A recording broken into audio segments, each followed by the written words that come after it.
દિલ્હીના મંત્રી મનજિંદર સિંહ સિરસાએ લાલ કિલ્લા વિસ્ફોટ સ્થળનું નિરીક્ષણ કર્યું, અધિકારીઓ પાસેથી વિગતો મેળવી। દિલ્હીના લાલ કિલ્લા મેટ્રો સ્ટેશન નજીક થયેલા ભયાનક કાર બોમ્બ વિસ્ફોટની ઘટના બાદ દિલ્હી સરકારના મંત્રી મનજિંદર સિંહ સિરસાએ તુરંત જ ઘટના સ્થળની મુલાકાત લીધી હતી।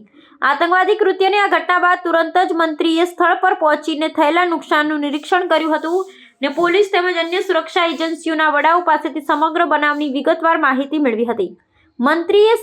મંત્રી સિરસાએ મુલાકાત દરમિયાન વિસ્ફોટથી પ્રભાવિત વિસ્તાર અને આસપાસના જાહેર માર્ગોની સ્થિતિનો તાગ મેળવ્યો હતો। તેમણે ત્યાં હાજર રહેલા વહીવટી અધિકારીઓને રાહત અને બચાવ કાર્યને વધુ ઝડપી બનાવવા અને સામાન્ય જનજીવન પૂર્વવત થાય તે માટે જરૂરી તમામ પગલાં લેવાનો નિર્દેશ આપ્યો હતો। આ મુલાકાત રાજ્ય સરકારની આ આઘાતજનક ઘટના પ્રત્યેની સક્રિયતા અને સંવેદનશીલતા દર્શાવે છે। આ મુલાકાત બાદ દિલ્હી સરકાર કેન્દ્ર સરકારની એજન્સીઓ સાથે સંકલન કરી આ બનાવની ઊંડાણપૂર્વક તપાસ કરવા માટે ભાર મૂક્યો હતો।